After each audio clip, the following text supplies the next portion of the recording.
There we go. Can you hear me? Hello. Yeah, I can hear you now, mate. Oh, there you go. Bloody thing. How's it going? You okay?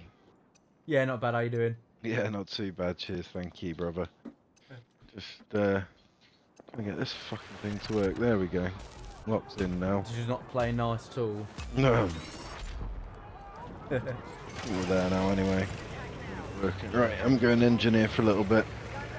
Just had a few warm-up rounds and been working on my sniper. Oh yeah. But now I'll give it a go for some conquest.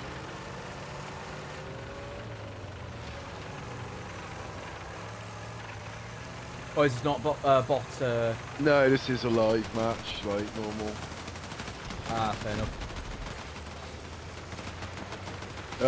Is Dave on? Dave, literally now, well, he's got himself a girlfriend. Oh no. So, like, now it's like, he don't join until like, yeah, he don't join until like stupid o'clock now. And then complains because no one else is on. I'm just like, well, I'm sorry, but by 11 o'clock I'm off. He's a slag. No,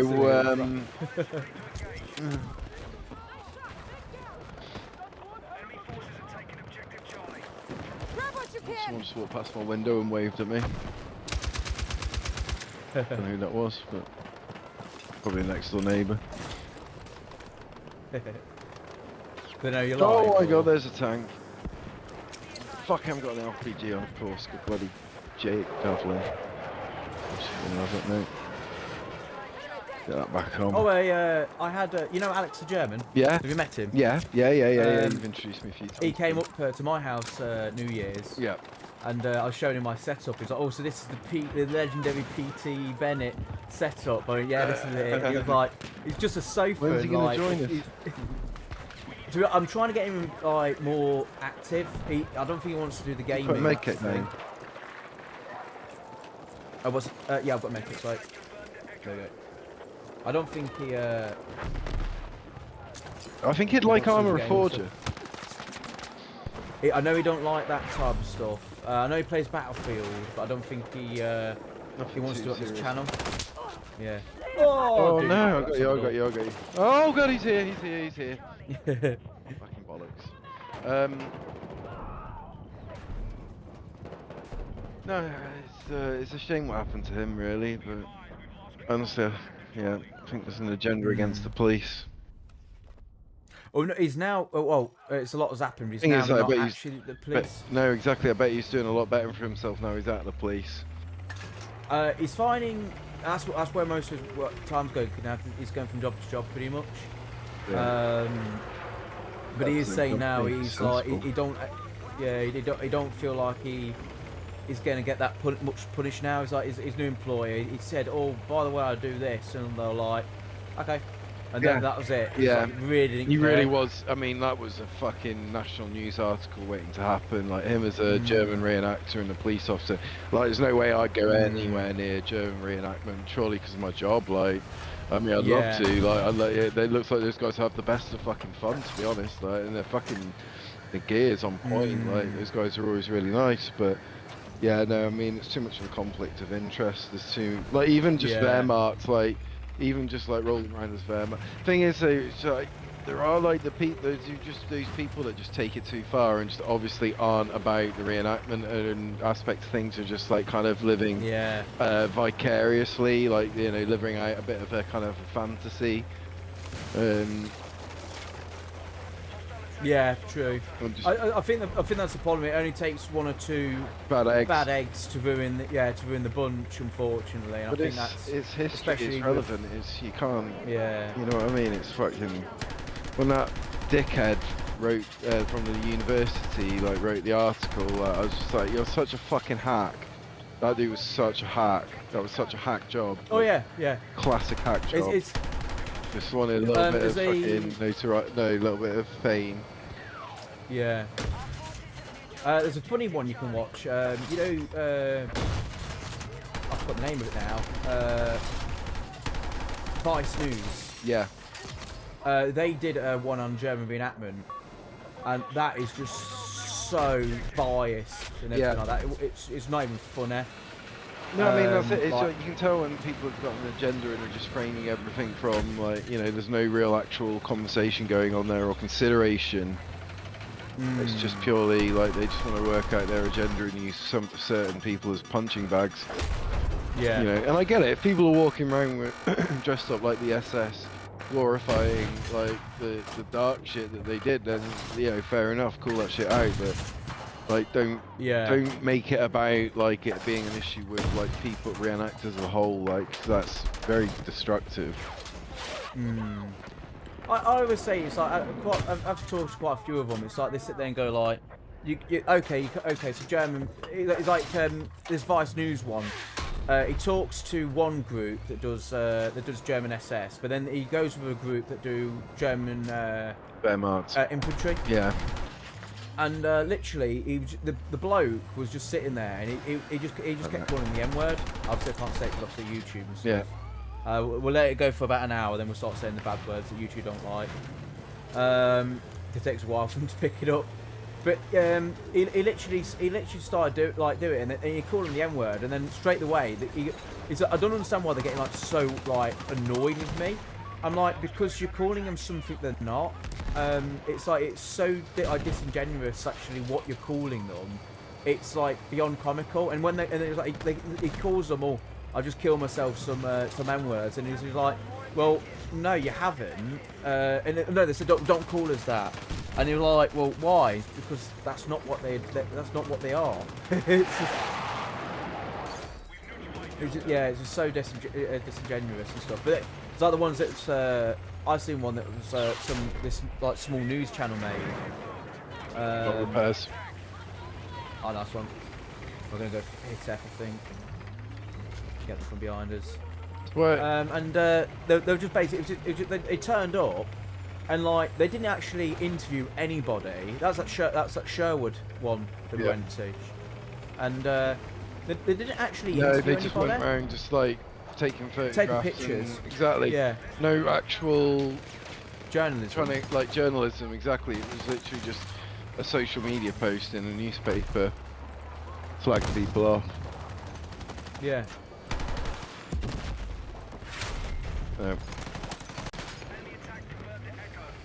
Right, heads in the game. I'm doing terribly here. Well, so is the team apparently. Right, next time I go down, I'll spawn back on you. Yeah, I know it is. Oh, wow. I don't even know where I keep getting hit from. Oh, yes, him. Got him.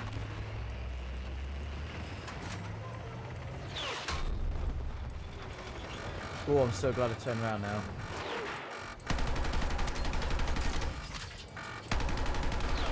I'm not doing as terribly in this game as I was when it first came out.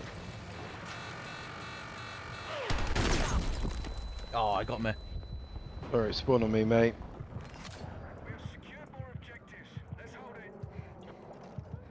Squad leader's setting objectives, so...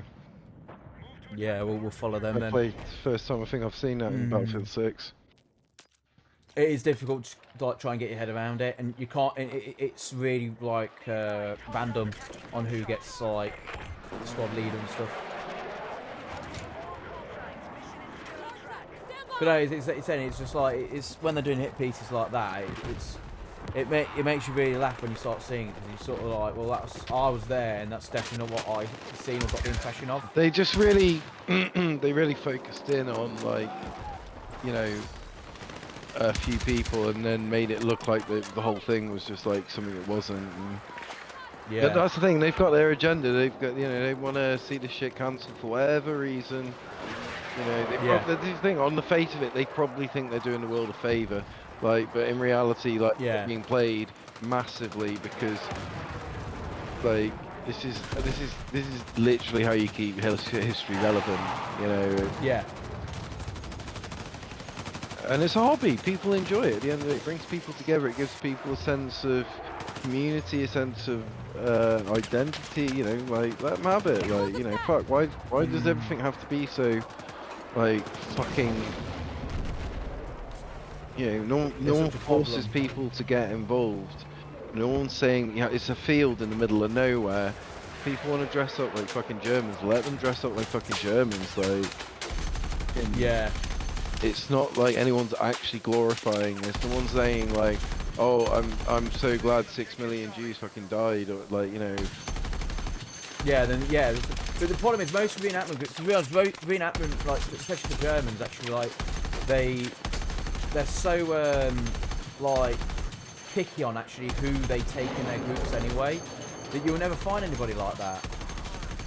Because well, exactly, they're like going above and beyond so that they don't get like. 'Cause no one wants to see reenactment get cancelled. No. Well, I don't think it like, would. I don't think it can happen. No, I don't think. no. Like I think like certain events might take flack, but nothing ever lasts for years. So oh my god. No. You know, Well, they move on. events have been closed down because of it, but quite right it was. It's like as I was talking to one German. I think it was German. Alex said it before. It's like there's a stigma between German reenactors, so they actively go around. If they see someone like that's I don't know. Like, they had one bloke before tried joining our group, and he had like baby squad t-shirts on, fighting the police and stuff.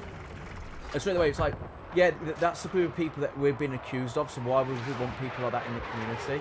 So we just don't invite them. And it's like that's just the best way of going about it. It's like a job. It's like there's a quality of people that you want, and there's a quality of people you don't want. Yeah. So why you won't open the door to them, especially German reenactors. Yeah. They're especially going to be like very like anti like having you around.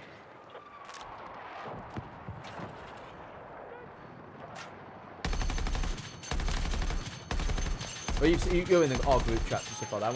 When I hear something or someone says something, straight away I just go like, yeah, I'm not having you, and straight away I'll just say like, yeah, this person's not coming in for X, Y reason, because I'm not even going to take it. I was so fucking gutted I couldn't make the victory so last year. I was really looking forward to it as well. Yeah, and I was like, and then my back was just horrific for that. Pretty much since like, yeah, because I was dumb. Like I was fucking, you know, doing dumb shit that I shouldn't have been doing during that that battle on day one at Woodall Spa. Like fucking, you see it in the video. You see me absolutely fucking stack it in the video. Like I'm just like, why the fuck did you do that? Even if you just drop down or something like that. Yeah. Like, say, just drop down and just go out. Oh my god, we got the snow. We got the snow these last 2 days, brother. Ooh-wee. Yeah, I'm driving to work today. I was like, oh no, please. It's nice. No, it's nice. It's nice until you have to go out in it. Yeah. I was saying to people before, like, oh, I think we should like book into some like winter events for reenactment, and they're like, no. No. I mean, like, I don't know, like, I would. It would be nice with like the right fucking facilities, like. Yeah, exactly. So that Bastogne shit, that looked fucking cool as fuck, man. Oh, is that a victory show? That was a victory show, yeah. They did a really good job of that, to be fair. Like that snow looked. They actually had a full-on snow machines. I mean, that's what they should do. They should do like the thing is with winter you can't predict the weather, and if you can catch it when the weather's dry and cold, then brilliant. But if it's wet and mild, and it's just gonna be shit. But yeah, no, that was cool. What did they end up? Did you end up being involved in the woodland battle in the end, or? No, not at all. That will never happen again. Really? Yeah, that will never happen again. Which is saying I'm fine with. To be honest, it was kind of a bit like trying to go and do the battles there, and then it's like, as Bob was saying, we weren't really getting any credit for it as a group. So why continue doing something as a group if you're not going to get credited for it? It's like we were doing something else earlier. I know we were doing that movie thing. It was one of the reasons why we just stopped going to that, because it's like we weren't even getting credited for it. I was just sort of like, well, Yeah. Why continue doing something if you're not going to get credited for it? And then it's like, especially when you're sitting here going, they want you to run for like a mist of concrete and stuff like that. I'm like, I'm not going to run through concrete powder. Yeah. My uniform's expensive as it is, and my lungs are very valuable. So I'm not going to start like physically getting myself injured or hurt just for literally you getting a shot that I ain't going to get credited for. How did the Al Murray James May event go? I've got some I've got like big. Oh, I don't know how much I can say on the stream. Is Al Murray or James May or James Holland going to see this live stream? Probably not. I personally will never. It would be very, very difficult if I'm going to do that show next year or ever again. Why? Oh gosh. They're literally. That's a shame. Oh, I just shot down a helicopter. They are literally. I have never ran into such a high-profile event that is so unorganised in all my life. Gosh, really? You know what? That's, I mean, I guess it doesn't surprise me, but it does kind of surprise me because I'd have thought they would have just have people that would have shit organised for them. I mean, they're both public school boys, and I'll be honest, maybe this is fair or unfair, but like I don't feel like given their own actual like having to stand on their own 2 feet and organise shit and like do stuff. I can't imagine that public school sets you up very well for that.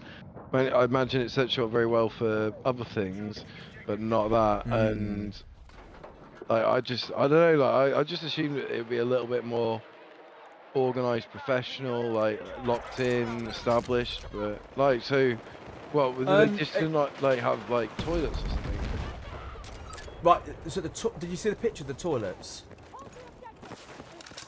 No, I didn't know. The toilets were literally. So you had to climb 5 steps up to the toilets. Yeah. And when you actually get into the toilets, if you turn around and literally sit down on the toilets, you can see over the door because it's up steps. So literally, if you're sitting there taking a crap, or if you're a lady, like the girls are complaining the most about it, they were saying literally you can look over the door and you're literally weeing whilst you can see everybody else looking at you. That's kind of weird, yeah. Okay. And because you're up high as well, going up steps. Now, it wasn't a proper toilet. It was literally a bit of wood with a hole cut in it, and underneath you had to take a cup of sawdust up with you, and you had to chuck it into the. Fuck? It's Alright, so the honestly toilet's horrible. Issue, like, what else was going on? Because that's horrific. Well, so the next one was the security. The security was just constantly like it's like so. For example, Matt had a big issue. So Matt turned up. I got told that after 4 you're allowed on the show. Yeah. Look, so I'll go back to Cindy first. So Cindy turned up and she turned up late. Yeah. And they turned around and said to her, we should turn up earlier. And she went, well, fuck no, that shit. You get there when you can get there. Well, she said, I've had to go to work and I've had to come all the way from Leeds. Yeah. So I've had to travel like 4 or 5 hours. And they're like, there's no excuse, you should have been there on time. And she's like almost sitting there going like, fuck off, I'm not even a member of staff. Sorry, hello, Productions, how you doing today? She's sitting there going, I'm not even a member of staff, so how fucking dare you like sort of talking to me? So obviously she started like giving them lip and everything, and then they turned around and said to her, well, you're gonna have to stop. Well, we can't let you in.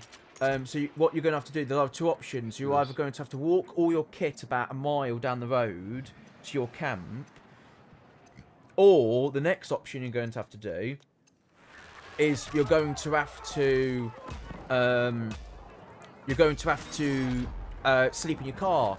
And she's got scoliosis on the spine, so she's going, I can't sleep on I've got to sleep on a bed, I can't sleep on the seat of my car because I'm going to injure my back. And basically, well, that's your problem then. That's pretty much what she was getting. And she was like she was sitting there going like, you are horrible. So in the end, we just literally, the guy went up, got in a vehicle, and literally just drove straight for the gate past all the security.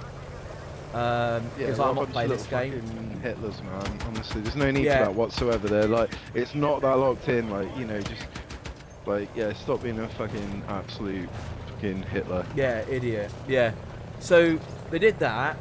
Then the next thing they did was Matt turned up. Now, have you ever met Big Matt? Oh yeah, loads of Yeah, times, he's not somebody you Yeah, I not would somebody fuck you with want him. to. He's a nice dude. He's a Yeah, really funny dude, but like, yeah, I wouldn't fuck yeah. with him either. Like, fucking dude looks No, like he's got it's like could handle himself in a discussion. Let's say. well, I can't tell you what he used to do, but yeah, it's somebody you don't want to upset at all. And they started going up and upsetting him, and he basically got to the front door. Now after 4 o'clock, they said you can basically go inside, you can get in. And so I thought like, oh okay, fair enough then. So 4 o'clock, about 5 o'clock ish, weren't allowing him in. So I went around the corner, took a video, and said, well, other vehicles are allowed in. So they eventually let him in. They said, oh, you've got 10 minutes to unload your entire van. His van's the exact same as my van. And if you know, they don't take 10 minutes to unload. So there's about 5 or 6 of us unloading the vehicle. We unloaded it, he drove off, he went all the way to the opposite side of the field. And then as he drove past security. And as he went to go back in, at the side, they said, oh, do you have your wrist thing? And he went, well, no, I don't. And he went, oh, I can't allow you back on. Oh, mate, and he's like, yeah, he's like, well, you've just literally seen me walk past you, so what do you mean I can't be let back on? What the fuck? I bet you know the type of security that dress like police officers. Yeah, you know, they've got like plastic fucking cuffs on their fucking belts and shit like that. Absolute fucking wannabes. Well, they're doing stuff like that, and of course that really upset. That really started to annoy him. To the extent he was sitting there going, I'm actually thinking of like getting my vehicle, getting my truck and just like loading it back up and just driving back off again. So he was very upset. Naturally. And then all of a sudden he so what they then turned around and said to him, he said, oh, to get your bracelet and your ticket, what you got to do is you got to literally walk all the way back around the entire showground. It was like 3 hours. It's like about 3 miles. Yeah, go to the full gate to go and get your ticket again. And I just sat there for no. So literally, we walked. Now this is how bad the security was. Security was basically so, like me and Guy went out for pizzas. We came back, and the security were literally lying on the back of the low loaders, fast asleep.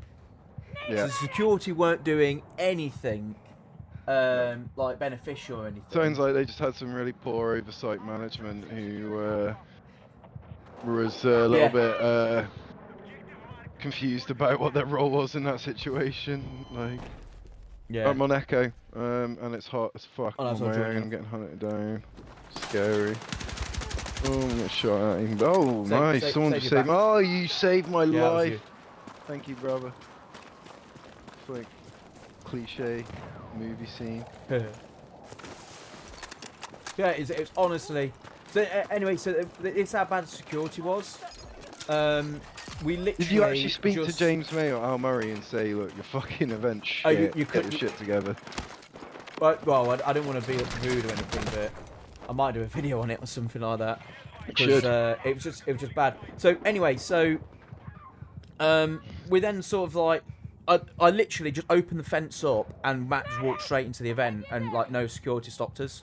Yeah. So I was sitting there going like, so you're not really like that secure then, are you? No, you know what? You should do an event. You should do a video, but don't be like all pissy with it. Don't be like slagging them off. Just say like what your experience was. Matter of fact, this is what happened. Like in the interest of like, you know, you want the event to see, you want it to go. Better in the future, you know. This is like that's like constructive, like you know they can't say shit like that. Yeah, not so they can say shit anyway. You can do what you want. It's your channel. Yeah. Yeah. So this is the other big problem I have with the event as well. You've started me now. That's it. I'm off. The other big problem I find with it now. Coming to you. Is the event starts at about 6 o'clock in the morning. Yeah, that's a weird time. A really weird time to start an event. They expect you to be out and about. They expect you to be out of your tent, out of your tent, if you don't mind me and just ready. I've got some context here. Because this isn't just like a normal victory show or Woodhall Spa. This is something that this is like almost like you mentioned that the tickets are a lot more expensive. Is this like set to a specific kind of crowd, like a specific type of, like, you know, because obviously you've got to have quite a lot of money to attend if you're dropping, you know, whatever it was, £250 on a weekend ticket. What is the premise of is this something that Al Murray and James made up as their own like projects? Like, look, dude, if by the way, like, if you do decide to do this as a video, do it as if you're explaining it to me, and I'll ask the questions because I can do this very well. Yeah, it's fine. Yeah, I could do that. So yeah, Helmet Productions. Oh, is this a We Have Ways? Yeah, that is. We are talking about We Have Ways. So it was. The event starts at 6 o'clock and everything. They expect you to be up and about and ready in all your kit. You feel like a sideshow. Like nobody was coming up. Literally, the talks are back to back to back. So there's literally only like 10 or 15 minutes between each talk. So people are just walking from. Literally, they're walking straight past you to the next talking like section. So it's an organised, like, so it isn't just like a normal kind of event where people are roaming around, you know, family. No. It's almost like an expose or a showcase. Yeah, it's very much basically just about the actual. You're going there to see Al Murray and James May, pretty much. That's what it feels like, which is fair enough. It's like that's not a bad problem. You feel like as reenactors, like you're a sideshow, and that you're just there as filler. Yeah. But then the event closes at about so the event so at about 11 o'clock, 11:30, they have these cannons going off in the field. So if you were asleep, you're now wide awake because these cannons are going off. What time when you say cannons? 11 o'clock, daytime, nighttime? Nighttime. 11 o'clock at night. Yeah. Then so these cannons are going off and there's bangs and explosions and everything. And then from about that time till 2 o'clock, they're literally the bar's running, blaring music across the entire side. And you're just sitting there going like, oh my god, I was so bad after that event. I had to take like 4 or 5 days off on the sick, like holiday, because I was so drained and so like bad. The pitch sizings was completely like completely wrong. They didn't even get that correct. So we just built into the road, and then the blokes were complaining. I'm like, well, give us when we asked for a pitch size, give us the actual pitch size. It was just loads and loads of issues. You couldn't leave site. So if you wanted to go off and get some food, it was difficult to get off and get food and come back. But it's the other thing. So they did have disabled portaloos for people that were like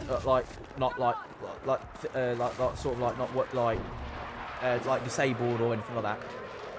And so I said, I thought, oh, okay, fair enough. So I said, well, the disabled toilet Solana, you can go there into the toilet, because obviously she got a broken leg by that point. So it's like, oh, she can go to the toilet there and blah blah blah. Literally, when we went there, you had to have a key, a radar key. Oh god, that's extreme. Yeah, so you had to have a radar key, which is a little bit weird. Which I thought, okay, fair enough. Got to get a radar key.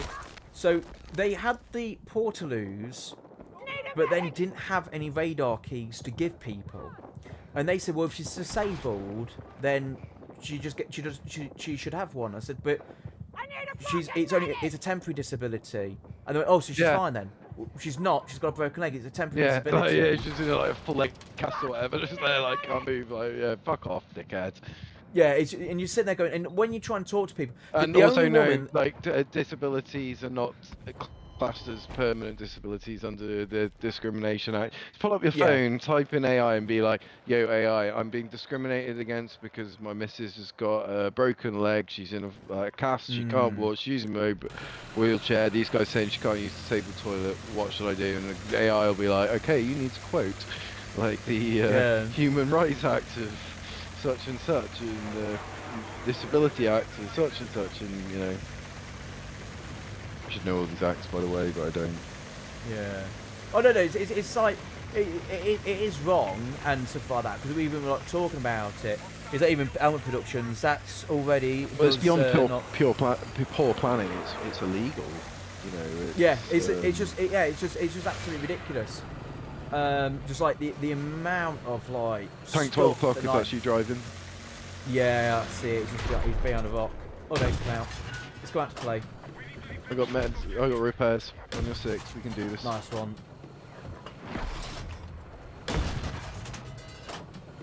Oh, he's gonna go up. Good lad. Oh no. Do it for England, down. James. Got him. Good fucking job. That's already does not sound like to run a show. No, it doesn't. It's absolutely. It was the most appalling show. Everything. It sounds exhausting, mate. Honestly. Oh, it literally. I was I wouldn't put up with that. I just like, you know, you've got to. There's like so many things. Like like that security company. I'd love to know who the security company is. It was just an agency. Exactly. Like, no, but there'll be a company. It will be a company. It'll be an agency. They'll have a name and reputation, and they need calling out on this bullshit because at the end of the day, people, you know, people like especially yourselves, like you know, you're volunteers. You're giving up your time. James May and Al Murray should be, you know, extremely thankful to you giving up your time and your, you know, your expertise. Like, and this is what we need to see less of, is like event organisers taking reenactors for granted, because at the end of the day, without reenactors there is no event, and that, like, quite frankly, needs to be recognised.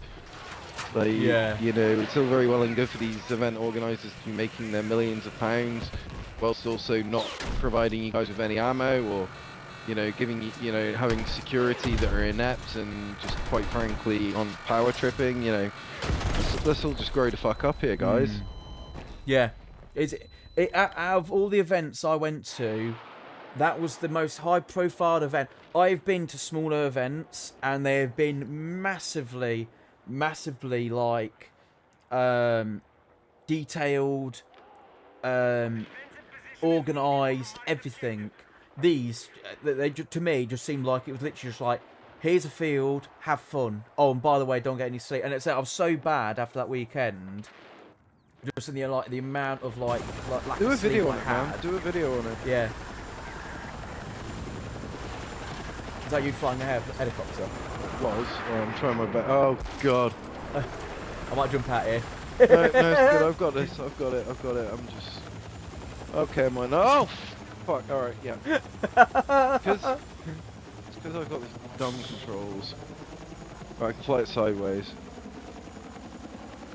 This is such a dumb way of, like, why they would even have this option.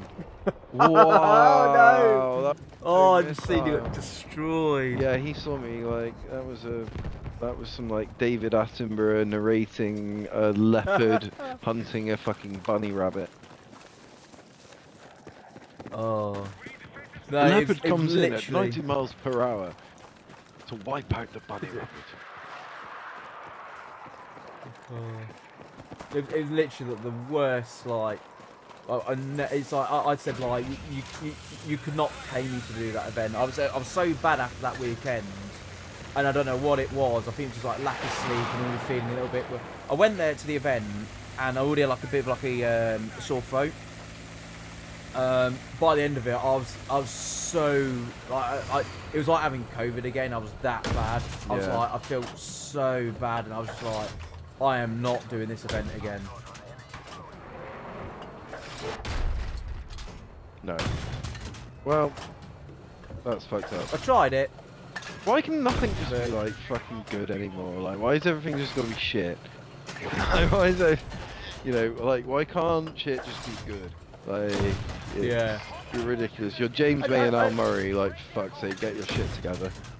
Yeah, that's what annoys me more than anything, is that it's a high-profile event. You're paying £300 a ticket. I would expect there to be a little bit more, if not, like, probably like one of the best, like, organised events, like, just put together. But and it's, I just feel like, anyway, you just more like you just sort of doing literally an afterthought. It's like a money grab almost. Like, you know what it is? Pretty much, yeah. It's like two dudes that don't know how to fucking make their own money legitimately, and like, you know, other than to use their profile and don't get me wrong, their genuine love of history, their genuine interest of history. That's how it comes across. Now, whether that's what it is, I don't know. But like a more industrious person might be able to like get that shit locked down and actually treat that. Yeah. Yeah, and this is. I think the big thing that they need actual people, like senior people in the reenacting community, in the reenacting community to actually organise the actual reenactors itself, instead of just like. It needs a union, or like not a union, but like some nationalisation of like groups to be like almost be like like if you're like this is the like you apply to this company or whatever to become officially recognised as a reenactment group. Maybe that's something we should create actually. Yeah. Get ahead of it. You already got Pete Bainbridge. He does a lot of events. He's amazing when he does like his events. But it's sort of like, for me, it's sort of like, well, that's a bloke who's done hundreds of events. He knows what he's doing, and then all of a sudden you've got these groups of people that just gone it, and there's no like direction. Everybody's like doing their own thing. And this is the thing that's too much. It's like that's the other issue with reenactment groups as a whole. Is like it's a bit like online gaming. Like it's the same thing in games. Like, so take Warpigs for example. Imagine Warpigs was a reenactment group, because to a certain extent they're very similar.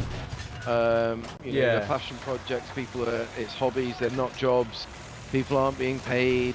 There's no professional, like there's nothing tying you in like a wage or any like you can so instantly like these groups become more casual and like it's like not so you got infantry 2 or 10 o'clock. I'm down. Yeah, back out. I'll respawn. That does not sound good. And it's the same thing. It's like with reenactment groups, is people split off. They can, we had it a few weeks ago. One of the senior members splits off, wants to do their own thing. Draws out X amount of people with them. It's it's like it's something that happens quite often in game community. We're like lucky that it doesn't happen more in Warpigs because we put a lot of investment into the infrastructure and everything around just keeping the place a good place to be. The emphasis is on us creating an environment where people want to play, and it's the same with reenactment groups. You have to work constantly to make that group be like 100%. Otherwise people will go elsewhere because the grass is always greener. And this is where it takes time to really build up relationships with people, and time is everything. At the end of the day, if you know like the people you set up a reenactment group with, if you've known them like 5-6 years, then there's a good chance that no one's going to fuck off and go and do their own thing. Whereas like, people that come and go, like people that you don't know so well, like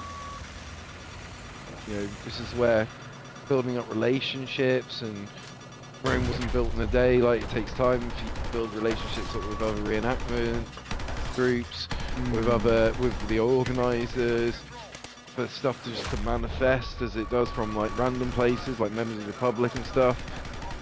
So I'm still repairing, by the way. Yeah, no, it is.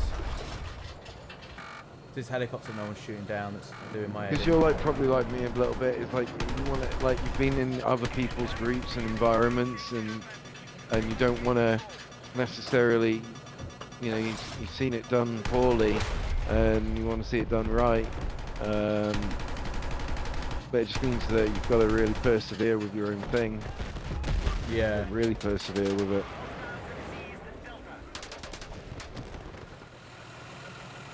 Right, you're 100%. Yeah, it's this helicopter to my side that's doing it. Motherfucker, good job I got in exactly when I did.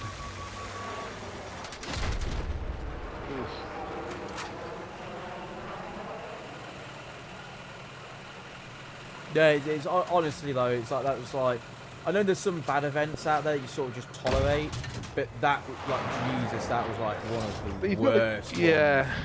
So I'm glad I didn't just, like cancel out a load of leave for that then, because that would have sucked. As I said, I felt just so bad after. I was like, "There's no, you can't even pay me to do that event again." It's like there's something's got to like, severely like change. I even said of a complaint email. No, fair enough. That was literally just ignored pretty much. But like, I don't think there was a problem. Everyone else is enjoying themselves. So like, oh well, yeah, maybe because it's like, oh, it's James Holland, and they're just gonna like. It's like, oh, we don't upset them. It is this thing in the reenactor community where it's like you can't criticize as a reenactor. You can't criticize an event because like then it's like, well, ridiculous. Like it's just if like, they want to get rid, if they can't take criticism, yeah, if they can't take criticism, then it's like, no, I'm all for like if criticism needs to be given, it needs to be given. But then they're like, it's like stigma in the reenacting community, like saying, oh, you can't like.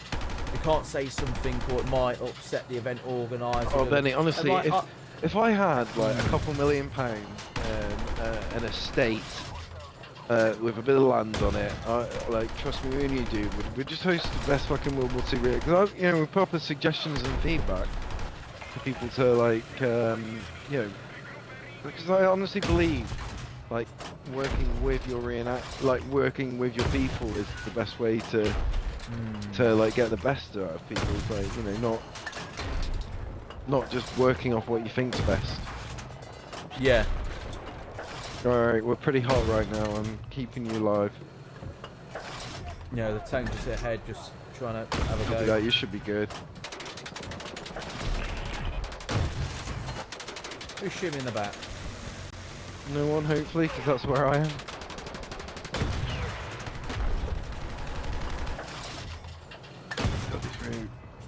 Fucking repair tools go down quickly.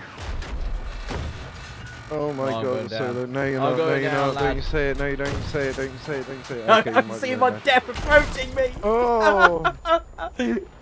No, don't give up, don't give up. I can see the rocket coming in. Oh! Okay, you can give up. Oh. You did well. You have got a lot of information to do a video on. I honestly, I was sort of like, it was sort of like 50-50 because the group was going like, I wouldn't, because the group was sort of going like, if you do make a video and put it out there, then they'll just go, they won't invite us back. And I'm sitting there going like, well, the problem is, this is the problem we're in. If you can't give criticism, then don't do an event. And say that. Just be that's the thing. Be transparent about your reasons why you are reluctant, and be like, just if you're just honest with people and you're just being honest, you're not, and you say you're being honest, and you emphasise that in your heart of hearts that you're not looking to fuck anyone over. You just want to see the event be better. No. Then it's really hard for them, A, to say to themselves like, okay, this is like, I'm gonna fuck this guy over, and B, like, I'm gonna go out there and make this like life harder by getting other people to make his life harder. So it's, I don't know, it's just like, I'm a big believer in honesty. Like, we've got to be honest, like, and not to the extent where, like, you know, it's about how you deliver it, how you say it, and like, you don't come in like being like, you know, all knowing and like pretending like you know best, because you don't, because at the end of the day you're going off your perspective, which is a very small perspective. Now they're going to have their perspective as organisers. Now it's just whether you're able to complement that, or like whether you're causing a front because you're coming in from like you're posing it in a way that's like, oh, you know, I know best. And this is why it's better to do a video on it than send it in an email format, because like you can people can read your tone, they can read, like, especially if you're doing a video where people can see you, they can see your non-verbal body language, they can see the sincerity in your face, and they can hear it in your voice, whereas you can't necessarily get that tone across by just typing it out. I mean, certain people can write an article very well that gets the tone of the article across, but lay people like me and you, especially like dyslexics, kind of do struggle with that a little bit. So I'd always say like, articulate your thoughts through the medium of video. Yeah. Well, I already did that. I did it on Facebook. I did it in I never uploaded the video to YouTube because I wanted it directly to the event Yeah. I was actually quoting. I'm not sure if you've seen the video because it was only on Facebook. Not if it's on Facebook. No. Basically, I was just like and I was being very respectful. I got a load of information. I got all my facts and stuff. I might upload it to YouTube actually, just because like I can. But basically, I was just I am like fairly confident I'm going to go to that event this year, just to sort of have a look around, see what it's about. But I put my statement out there. I tagged the people that run the event in there with my grievance with the event, and it is a failing event. The event is failing. And I just quite rightly said there, I said the thing is though... What's there to be lost at the end of the day? What's there to be lost at this point? And well, if it genuinely is that existential, then, you know, it's better they hear it now than in... Because you never know, they might be surrounded by sycophants that aren't interested in giving them the real situation and just want to take their money. Yeah. Yeah, true. I'm just very in the process of sort of like I will. You know me. If I have an issue, I don't shy away from it. I will say it to people's faces. I don't really care to upset people because I just sit there and go like, well, if I've got a general upset or grievance, I will physically bring it up to you. I'm just not going to be one of these people that are fake that just sort of go like, oh no, I don't dare say anything because I don't want to upset somebody. It's sort of like, well, if something needs to be said, I will say it. If it's deserved, but they're saying it's just like, for me, I was like, with this event I was talking about, I was very much like, well, your event's failing, people aren't even the reenactors aren't showing up. I went there like 2 years ago, just stood outside because it's very local to where I am, and I just sat there and I just said, people are literally walking in, buying a ticket, walking back out and going, that's not a World War II event, that's not what you advertised.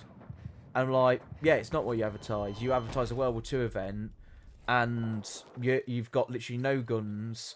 You've literally got Americans and British walking around in like fancy dress. That's literally what it is.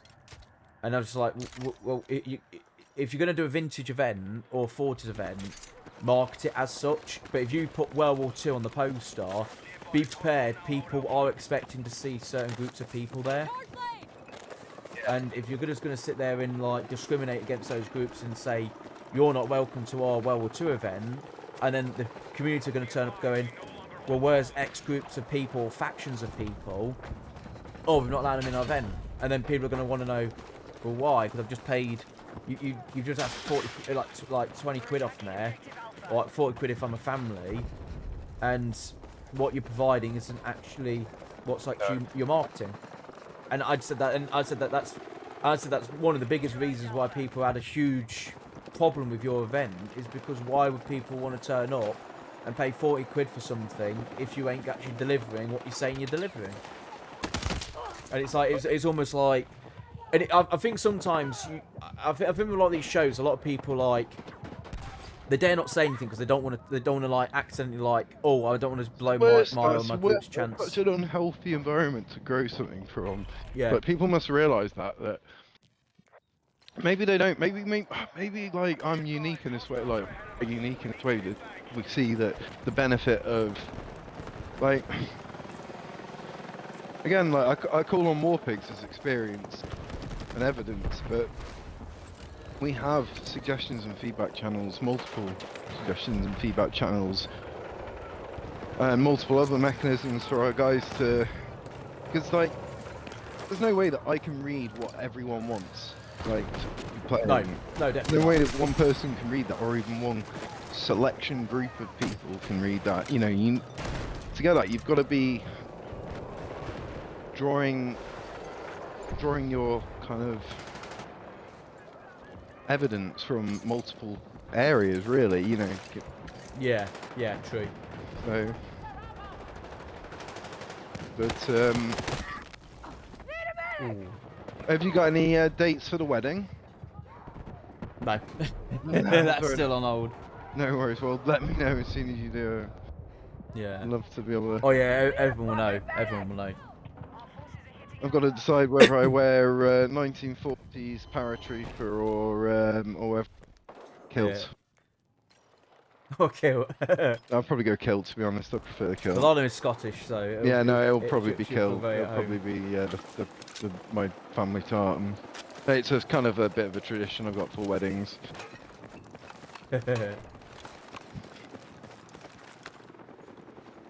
Yeah, it's just like, I don't know. It's just so like I think there's a lot of things like that. Oh, I don't want to give.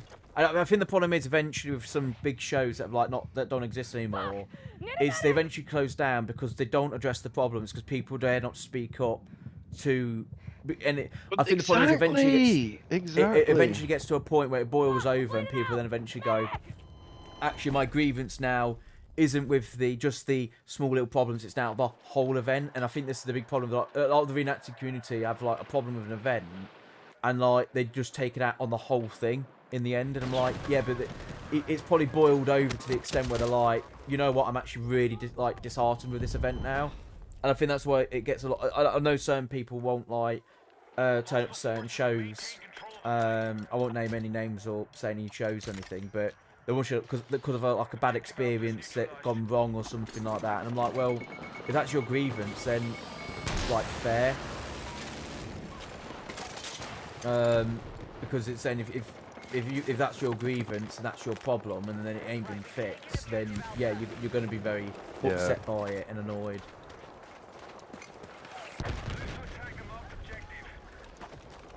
Well, I think there's a lot of this like behaviour where it's almost like you need to shut up and get on with it.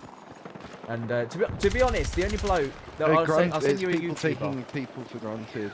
Yeah. As I say, I don't think it's something that's massively covered on YouTube. No, it's not. I will send you a chap on YouTube. He does American. He's called Mr. 44. He is very critical on a lot of events. And so I know someone was saying before, like, oh, he's really negative and everything like that. So he's not negative. He's got an issue. He can see a problem.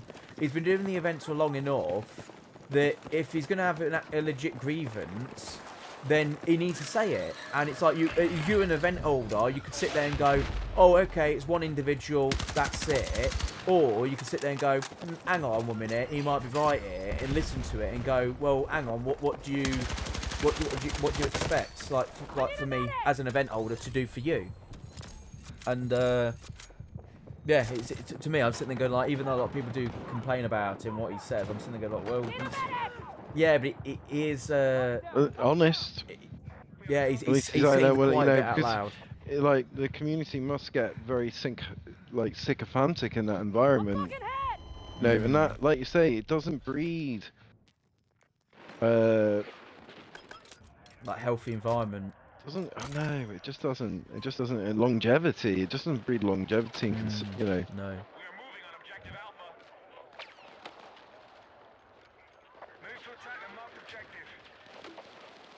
Try and get on B. And just parachute down somewhere. Oh dear, I'm not fussed. Oh god damn it! I just set myself on fire with my own grenade. It happens. It does. I'm sure it happens at many reenactment events. It has. There was an event. So when we were Foxhole, there was a lad. This is at Crowland in Thornby. Yeah. There's a lad. So Stuart gave all these smoke grenades out to people, and one of the lads, I don't know why, and I don't know what he was thinking either.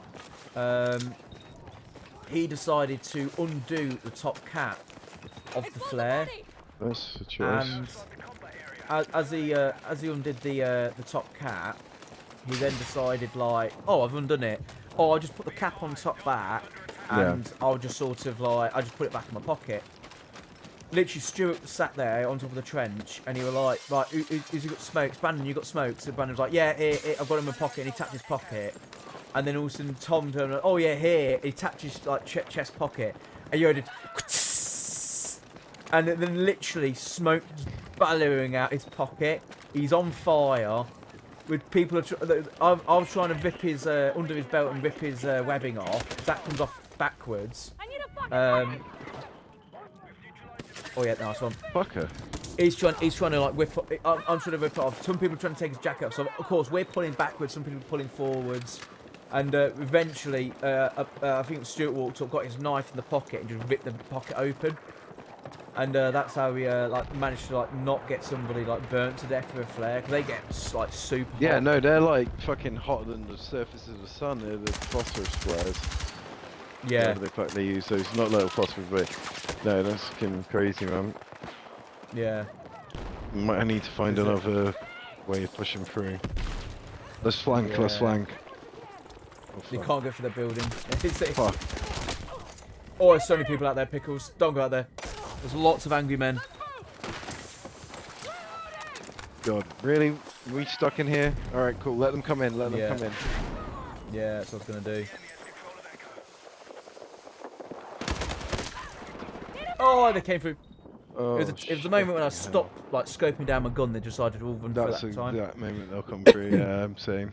I have no timing with this game. It's all right. But, no,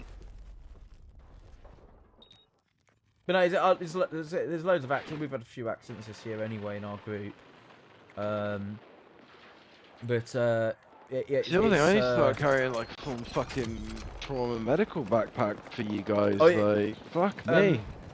Medical Luke, he literally has about 5 or 6 bags with him, because he says he just sits there and goes like he's got I don't blame him, like all sorts. I think he even said he was even thinking of like. It's just the sort of thing where people just do seem to fucking injure themselves. Like, I mean, it's standard. It was always gonna and stuff, but yeah, it's like. Yeah, honestly, like, it makes me want to fucking retire from the ambulance service, just set up a private medical company that just specialises in reenactment. Be a bit of a dead winter, but you just make all your money in the summer. Yeah. It's literally... Oh, bugger. Are you going to Ramsey this year? Yeah, I'll be going Ramsey, mate. Yeah, Ramsey's a good event, actually. Ramsey, is Ramsey the one that did the Blitz that one year, where it was like... Yeah, they do it every year. Another chap was saying to me, I bought. So my mate brought his dad up, who does a lot of the music for the reenactments stuff. Even though it's this lad that turned up doesn't actually do reenactments. We sort of like it was just sort of like, oh, I do reenactment. Oh, my dad does reenactment. Yeah. Type of thing. So he came up and he was saying he does an event called Dig for Victory.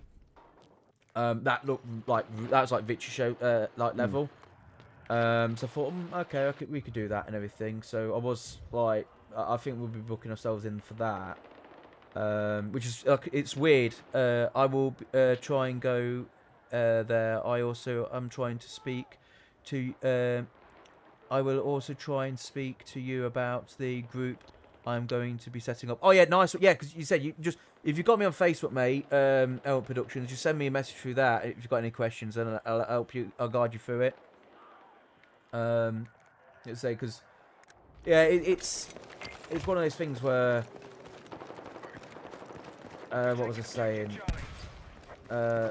It's one of those events I looked at, sort of going, I don't really Dig for Victory. It didn't look very good for the branding and stuff, like the post stuff. So like, I'll go to another event.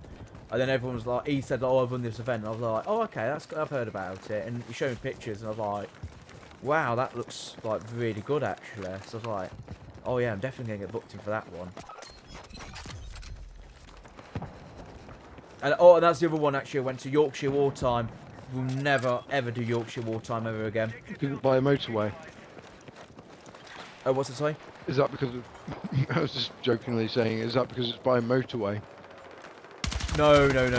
It's honestly that like I had never been so like disappointed in all my life in an event. The only good thing about it is. Sorry, back in the centre. I know it's. I just took Norm. The only good thing about that event I found was the actual stalls. It's the only one that had actually sold a fortune and Epic. I don't know why Epic doesn't go to Victory Show, because I think they should. I find easier to talk in person rather than messages, as in person it can be explained. Yeah, I get what you mean, mate. I'm dyslexic, so I have issues with texting and stuff like that. If you send me a message anyway, I'll add you on my normal Facebook, to be honest, mate. How old are you again? Because I have to ask. for certain reasons. Oh no, please don't shoot me. Oh.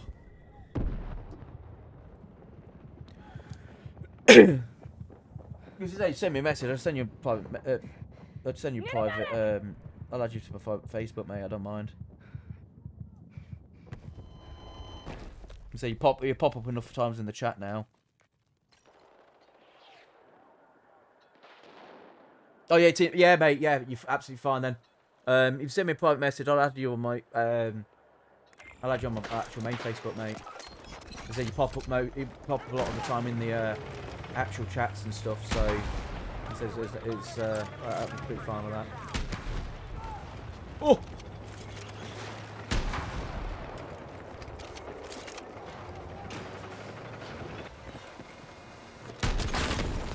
Oh, I know I was going to get shot in the face at some point. Fuck!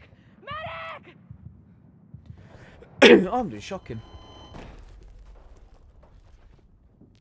Move to attack the marked objective. To be honest, we are being creamed though, so.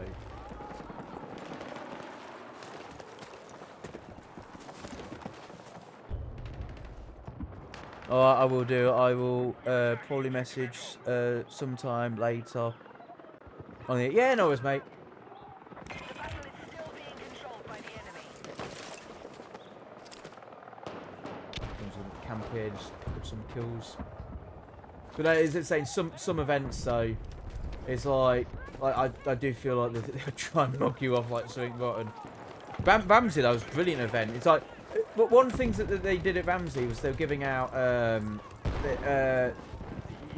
allowed you to have like sausage and mash, and some people were complaining because they go, oh, you only get like one sausage and one mash. I'm like, lads, when was the last time at an event ever fed you? Because this is the first time in my history that I've ever been fed.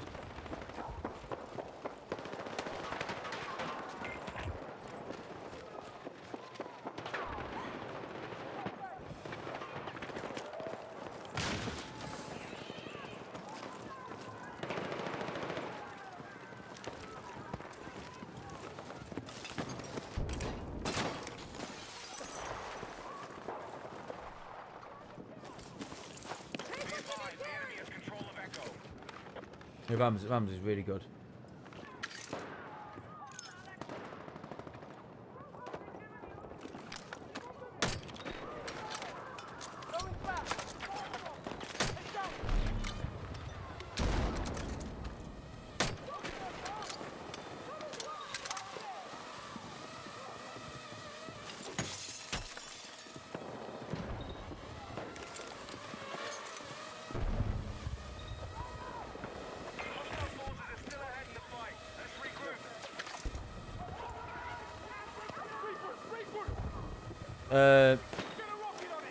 Typically, when I get to an event, I will have so. Yeah, definitely, mate.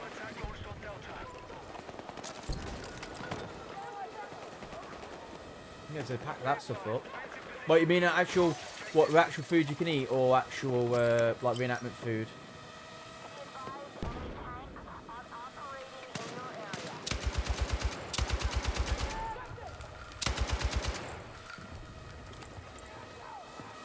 Not sure if that's an enemy. I just want to keep his head down.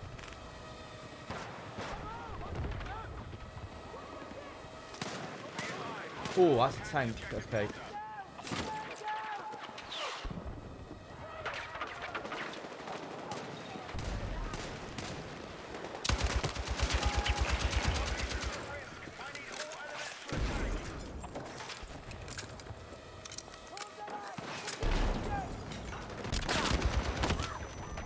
Oh, okay, I know that tank was going to come from me at some point. I might do a rate of every actual food. It is a World War II period ration that was issued to the British troops. Yeah, that's a good idea, mate. So I'll get mine together actually. If you go on, there's a chap I know. You can buy stuff from eBay. It's called I think it's called 3D prints, or World War II 3D prints, or 3D prints World War II. He actually does all the molds for you, so you just have to like melt chocolate down, for example, and put it in the mold. They are really good.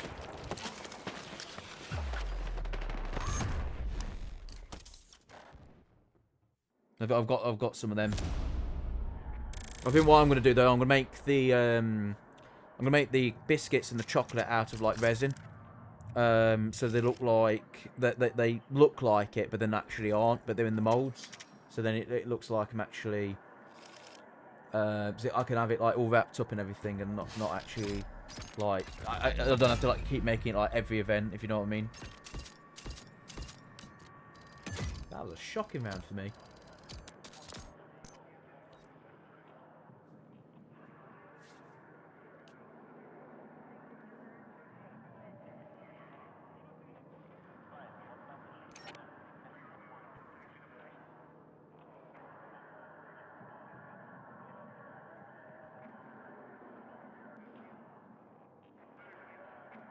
Yeah, so dig for victory. I'm looking forward to that. I think that will be a good event.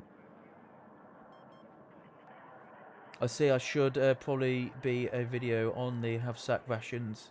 It is easier to carry as it goes in the mess tins. Yeah, that's true, mate. Yeah.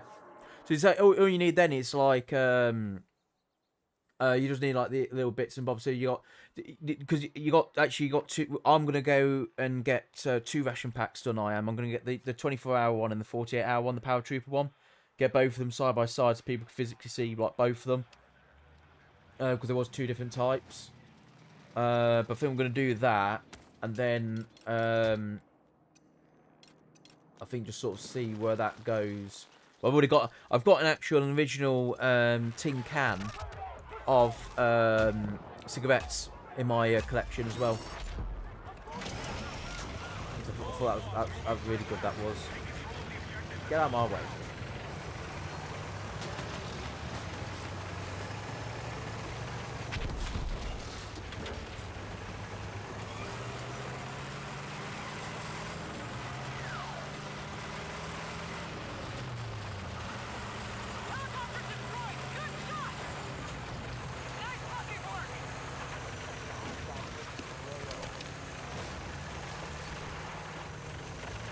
Yeah, sandwich fruit and stuff like that. So what I was gonna do, I was gonna get like fake apples and stuff, or like see if I can get some fake sandwiches or something like that.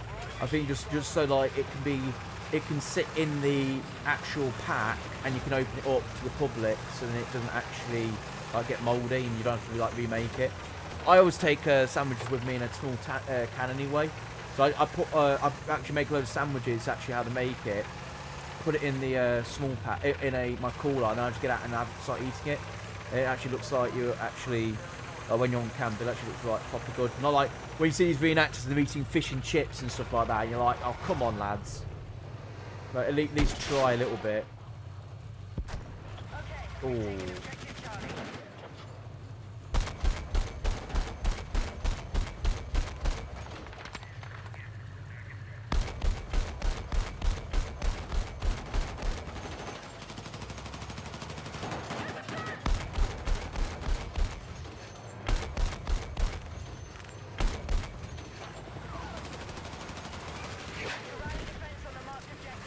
Yeah, that's what I'm gonna do. I'll get like some realistic fruit, put that in there.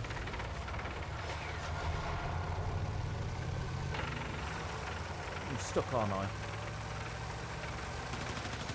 Right, just keep going forward.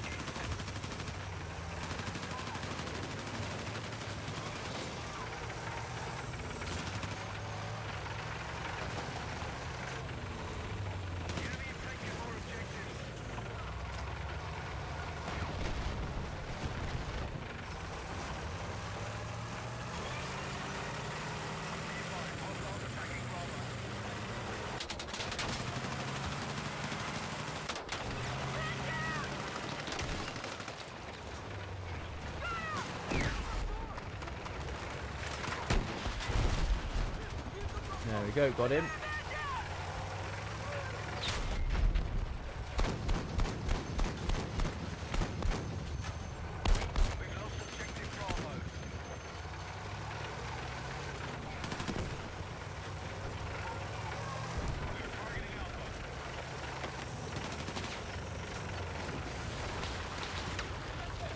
I want to be involved in the taking of this point.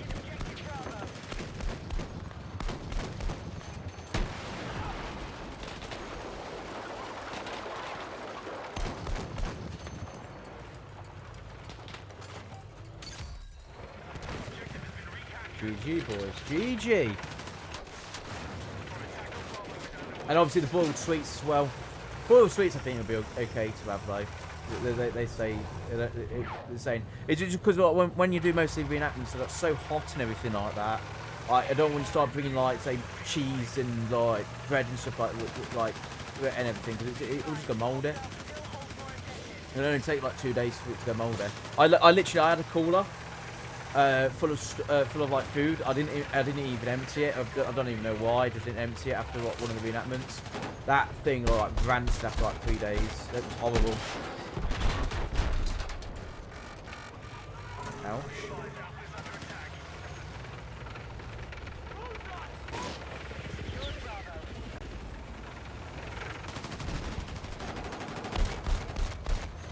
That's where it did it, the helicopter.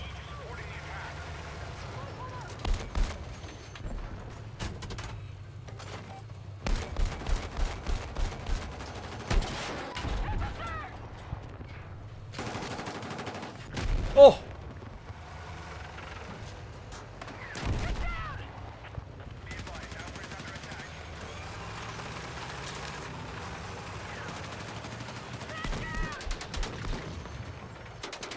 Oh, I've shot it. Overshot. Back.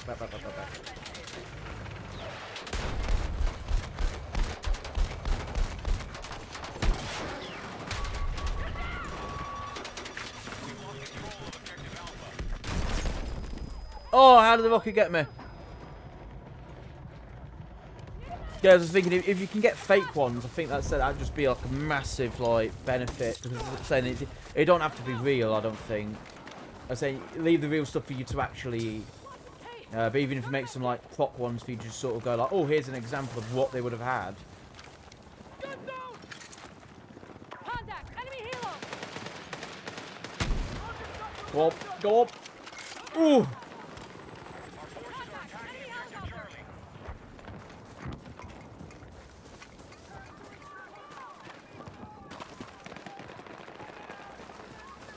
I'm going to say 4 likes. Thank you so much. I really, really appreciate it.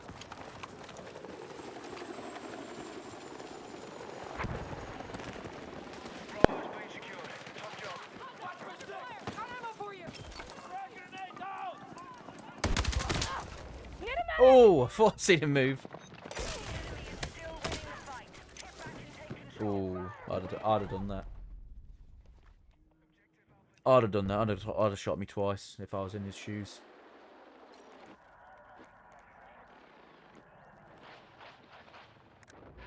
You know, helicopter's a bit of a problem.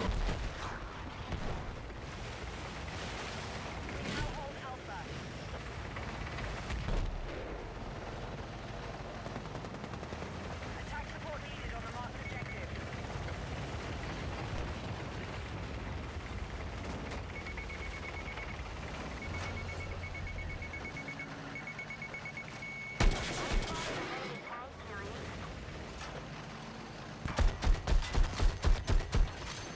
Ooh. Nice. I like when you get a kill like that.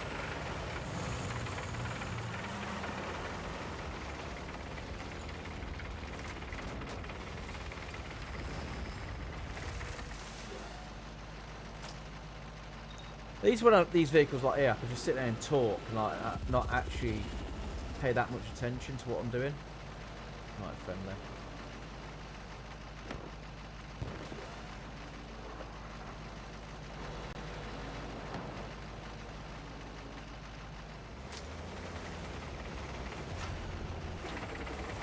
Probably now will they actually show up.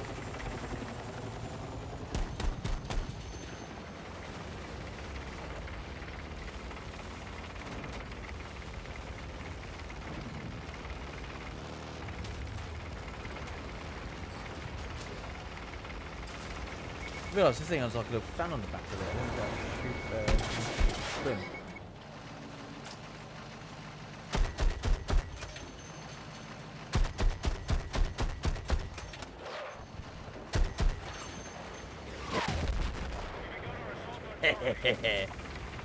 I'll keep him busy for a few minutes.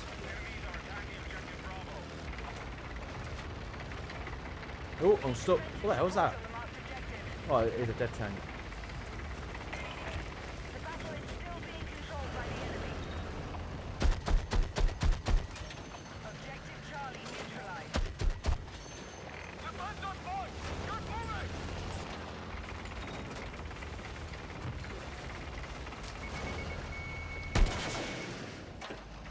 We've secured more objectives. Let's hold it.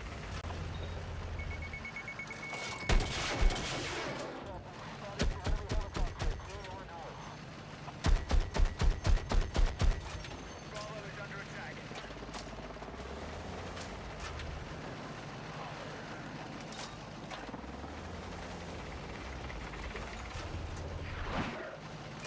Oh wow, he got like took it straight out. He did.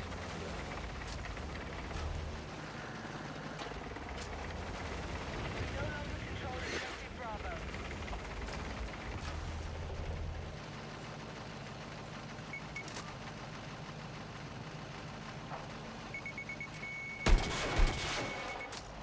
Be advised, the enemy now controls more objectives.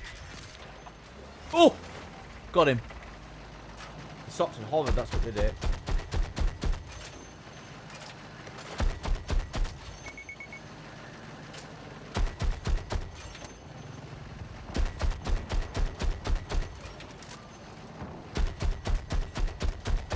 We are attacking objective Delta. He's shooting at the giant red mass.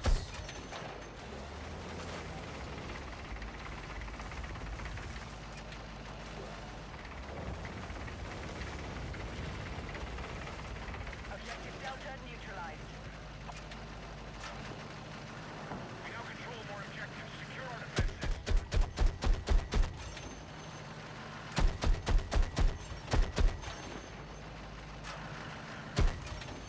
We secured Delta. Good work.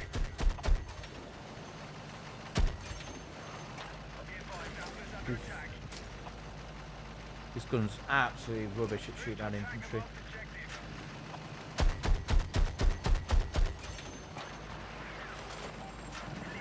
Mate, I am so sorry about that. Are you there? Yeah, I'm still there, mate. How you Sorry, doing? mothers, what would you do with them, honestly? Sorry. Oh, Uh, bless her. Yeah, she was captured. She was. I will never begrudge my mother for ringing me. For worse than a bad son. it always makes me laugh. It's like you're about to do a stream, and then I was like, it does "Oh, seem can to. you just?" It does seem to because Dad rang me before as well. Just as I'd started streaming, and they do seem to have a it's like they know. Yeah.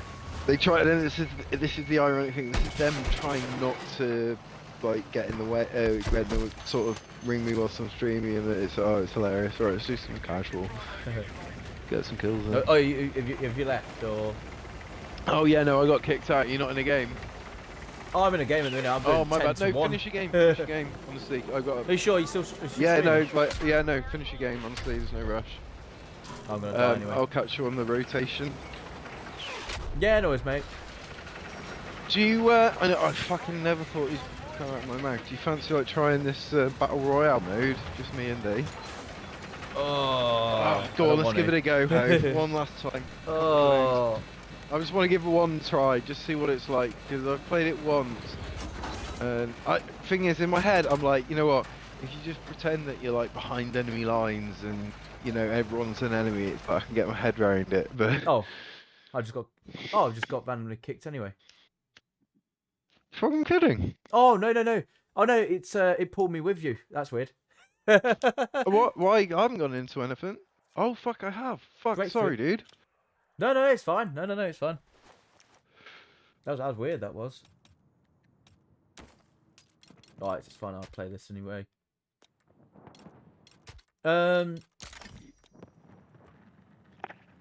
Oh, I get to go mortars now, so it's fine.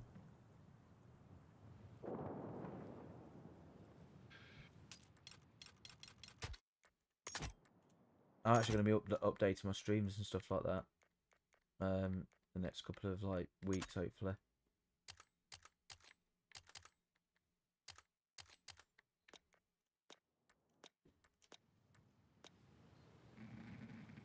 I also want to start playing Battlefield 1 again. Yeah, I've just bought that. Yeah. Why did we stop playing that other game that we used to play? Alfonso. No, the other one. Oh, Enlisted. Mm. I don't know. I still see that pop up every now and then. I don't know why we stopped playing some stuff, to be honest. Be advised, hostile attack is imminent. Defend your objectives and defeat the enemy forces. Right, mortaring. Engaging, sir. I do like the mortars.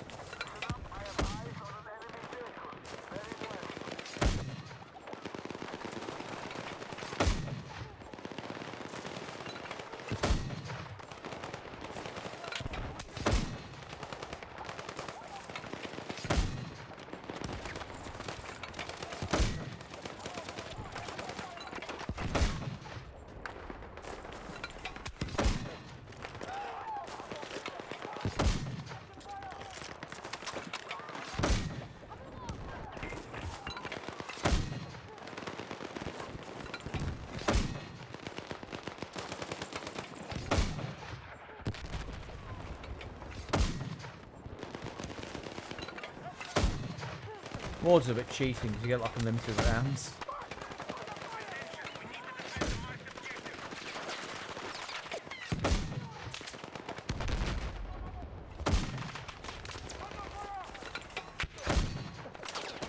Oh, got someone.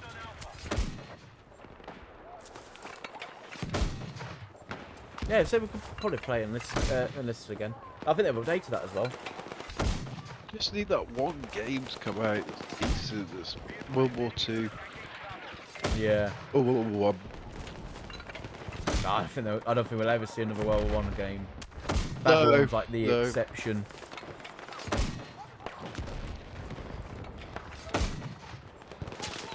Honestly, you're not wrong.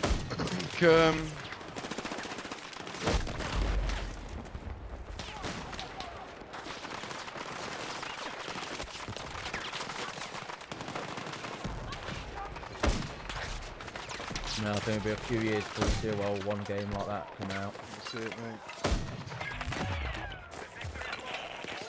Oh! Honestly, I think the age of gaming's like changing. It's I don't know whether like we've seen the golden era and that's it now, and whether it'll continue to grow. It comes and it comes. I think, and like you goes. say, it comes and goes, doesn't it? I think the problem is at the minute is.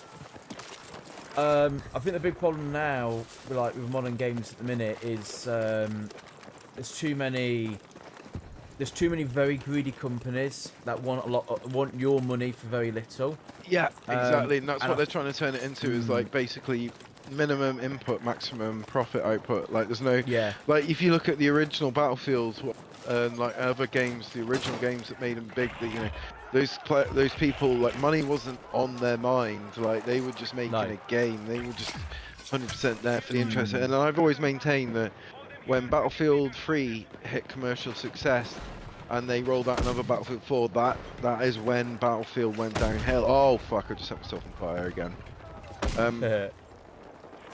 Yeah, I completely agree. Like no, straight up though. They started.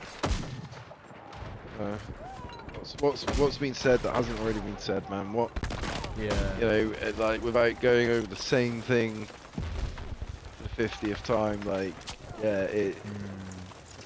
it's just this game changed when it became a product to be sold. Yeah, I think the big problem is nowadays is there's too many like senior roles and just generic stuff like that need to be appeased. Yep. And I think it's saying it's more like, it's a lot more profit now than actual like game design and stuff. And I think as soon as you start going like that road, not saying it can't work, but it's like you're seeing a lot of like games recently that have done like really well over the last couple of years that have now just fell very quickly. And it's sort of like, well, what's changed? The game hasn't changed. The audience hasn't changed. Something's changed, and you go, well, maybe just going a little bit too money hungry. Yeah. And it's like they're already saying that. I remember a couple of years ago they were saying like games are going up to 100 quid, but they've already said now that actually looking at it, they've actually got hit a slump. People won't spend the majority. Because the money, buy a game over 40. the crisis, you know, that everyone's thinking, no, we don't have as much money as we had 20. And the thing is, like, ironically, games didn't cost as much 20 years ago, but now, No. you know, it's because of this whole artificial inflation. Because, like you say, greed across the board and lack of regulation. Yeah. And, like, in fact, no one's willing to stand up to people that are becoming obscenely rich and go, you know, actually, no, stop. You need to. You don't need this much wealth. Like, you don't need to like have this much wealth that's taxed. Like, the only reason you're this wealthy is because you did some shady shit and you didn't pay your taxes. Like, and because we've got loopholes that are being absolutely fucking exploited. Fuck now. And that's. I ain't no fucking communist, and I don't believe in like like equality based on just pure fucking right of equality. I think, like, you know, we all have our worth within society, and you have people that, like, you know, we need like teachers, we need infrastructure, we need people that we need, you know, people that can run the fucking country. You know, we need people that are gonna be in jobs, and like we need a middle class essentially. Like, that's what's fucked up about it, and that's what they're trying to destroy, is the middle class. I feel like it, and they wanna put everyone back into, like, you know, like working class again, and just being absolutely dependent on the state and on the city, because then they can fuck with you and I agree. make you do everything they want you to do. They want grey. They don't want people that got opinions and variety and spice of life and human beings. They want us to be grey automatons that are just all the same, all think the same, all fit a narrow fucking way of thinking. And if you don't fit that, then, you know, they simply don't want you in society anymore. Like, you know, and that's what's crazy about it, because we have to accept that, you know, like, we all have different opinions, different ways of thinking, and it's just easy for it to start off as being all like, oh, like, okay, you're a racist, you're this, like, we'll box you guys off. But then it builds into other things, and it doesn't become about that anymore. It just becomes literally about thought control.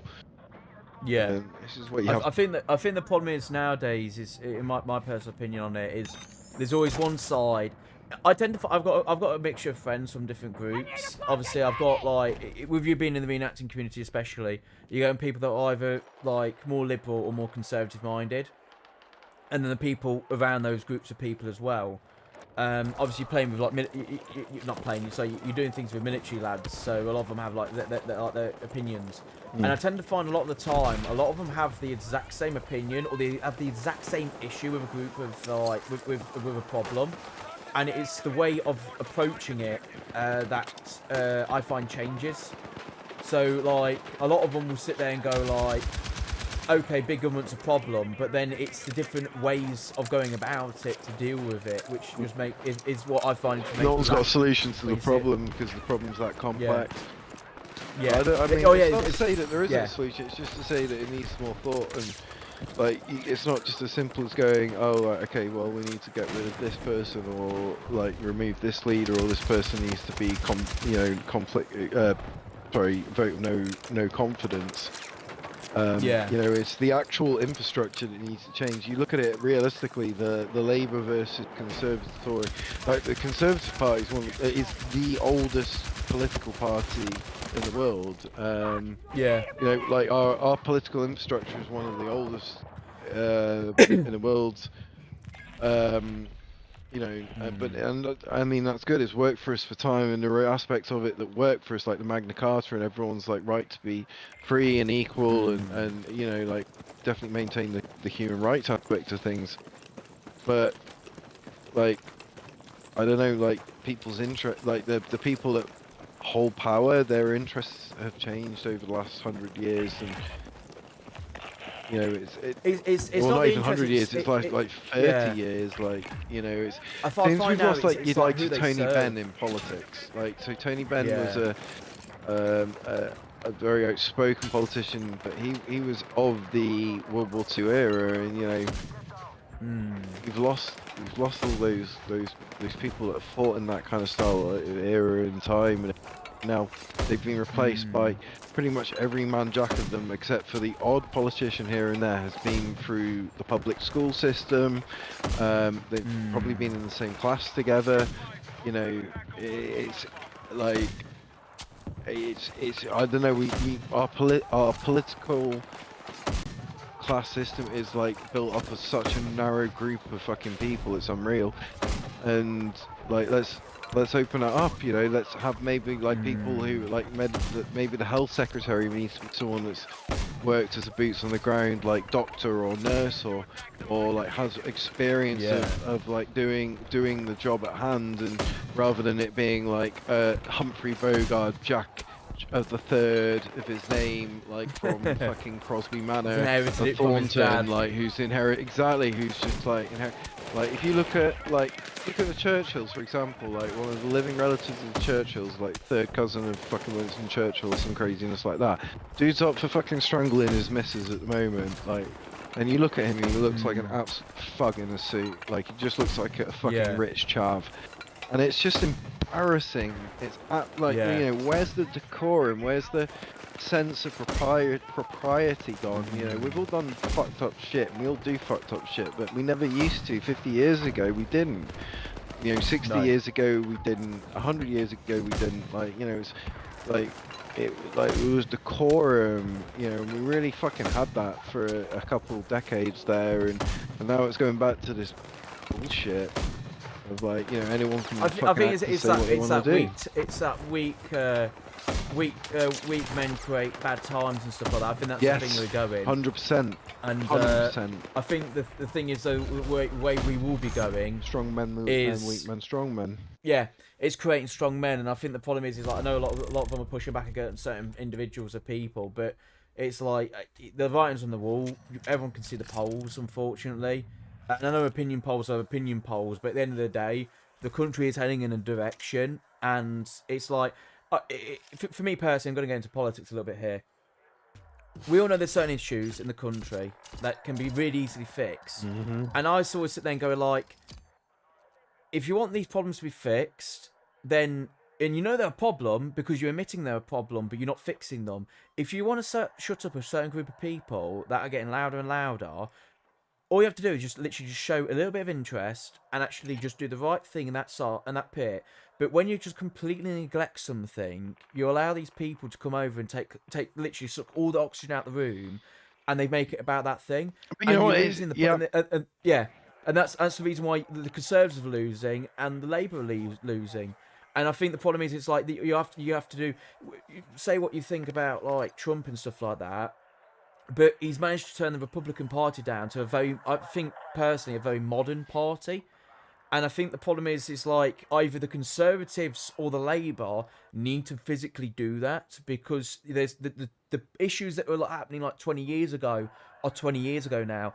So something I've found very interesting is modernising. Yeah, and I mean that's it. We do live like very much in that like kind of like I still feel like Western politics lives in the noughties, like, and in that era, you know, when shit was like just a little bit more calm and stable, and less fucked up. Now we're really like, you know, everything's crisis. Everything is on crisis mode right now, and we're in some. Yeah. Anyway, so yeah, it's. You've got a scope for a sniper. I think the big problem is saying there will become a breaking point, and I think that you're finding that you got the old, especially in America, you got the neon-con Democrats versus now you got the old version like Rhino Republicans now versing the modern day Republicans, and they're actually wiping the floor with them. And I think the problem is that's what needs to happen in the Democrat Party, really, especially over there, unless they're just going to die out. And it's like at the minute, it's like, which is a shame, because like I mean, it's like I think we have the balance. We kind of have the balance right. I think, don't get me wrong. Like, we've got our problems, but we all discuss it and talk about it calmly and non-violently. And this next, like, the last 5 years, sorry, that we've gone through, and like we see like Charlie Kirk getting murdered and people getting murdered Yeah. now, like, on both sides, left and right, because of their opinions and stuff. This is just like, no, this is where it needs to fucking. Oh my god, everyone just needs to take a fucking breath and just like stop. Yeah.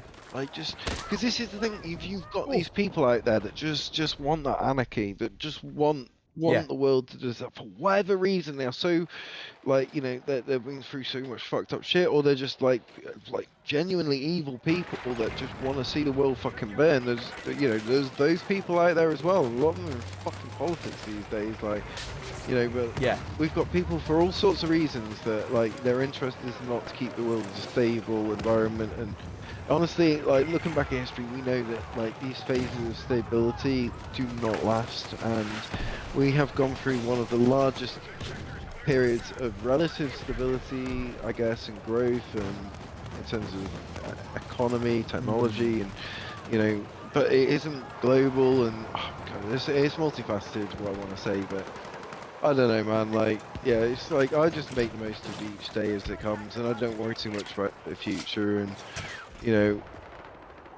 It's changing all the time. It's like, 'cause, you, like- you can't like put. It's like someone said it before. It's like I know, like, obviously certain political parties in the UK actually are getting quite big at the minute in the opinion polls.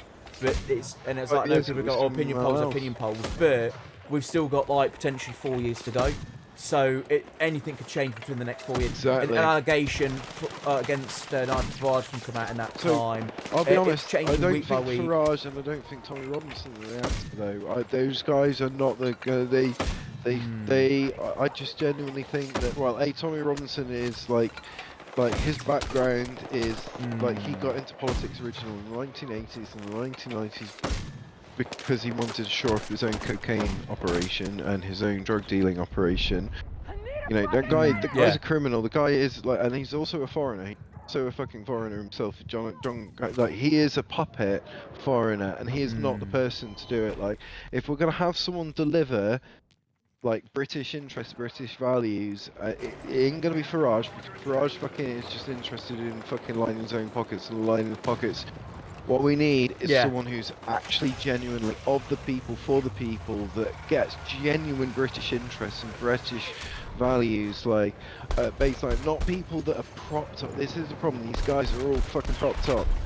These guys are all and they are not good people, and they are leading us in the wrong direction, you know, in the wrong way, because, like, don't get me wrong, and what's empowering them is the left fucking liberal government, who are just like any, you know, doing as best as they can to destabilise this fucking country and undermine British values as best as possible. And there isn't a sensible option out there for people to be able to call on anymore. There isn't like a Winston Churchill or someone who is just like, you know, if Churchill was out here now, he would not be back in fucking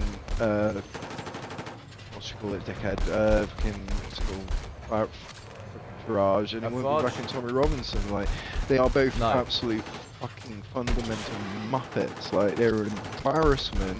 And that's the biggest thing. They embarrass the right. They embarrass the integrity of the right, and they undermine it so much.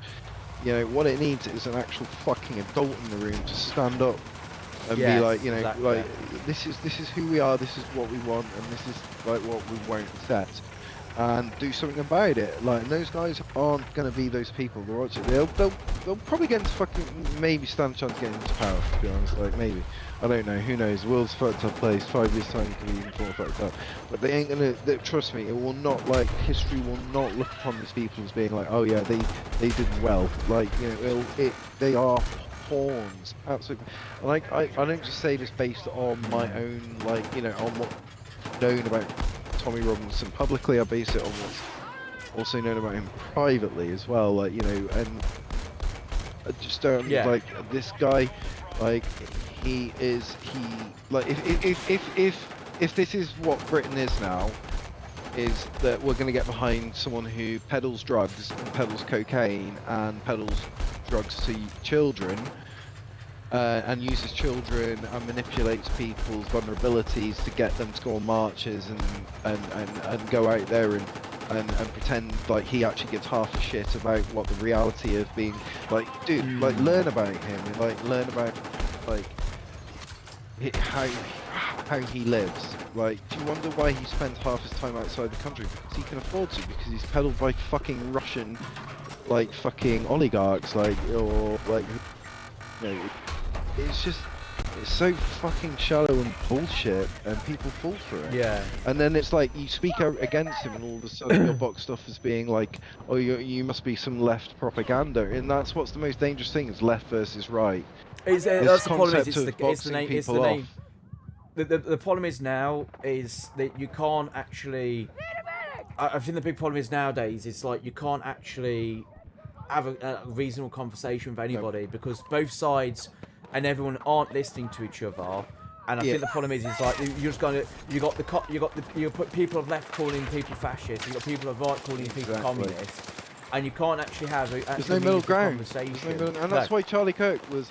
I wouldn't agree with some of the stuff that Charlie Kirk said, but you know the way he went about it was for like, you know, and all right, he used to like, okay, get impassioned about it and speak over people, blah blah blah. We all have our faults. At the end of the day, he was out there giving a platform for people to discuss, and he was pushing that whole specific platform.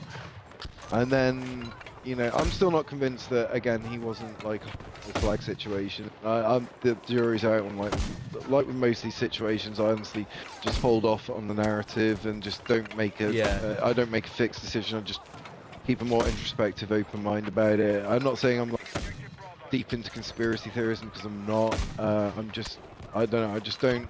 You know, the official narrative that gets put out there a lot of the time, you know, throughout history has been proven to not be the case, and that's what I take into mind basically when stuff like this happens. But fundamentally, well, it's like you never. It's like with a lot of like assassination and stuff like that. You're never going to know the ins and outs of the actual like the only people that are going to know are the people that were there.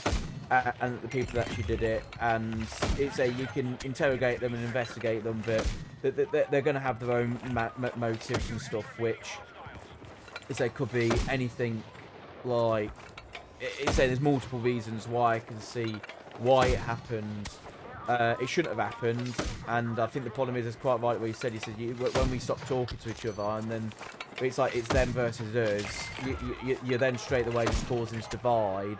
And the problem is then, I think the problem is nowadays is like both sides are trying to fight for actual resources, and I think the problem is it's only going to go one way. It's going to go and one on top and one's complying, and I think this is the big problem now with a lot of the politics stuff. It's like whose master you want to serve. You got like the left wing in the UK that going, well, when you serve the European Union, and then you got the right side saying, well, when you serve America, and it's like, well, I don't want to serve either. I'd rather send. It's almost like pick your poison. Which one do you want? I mean, like honestly, I'd take.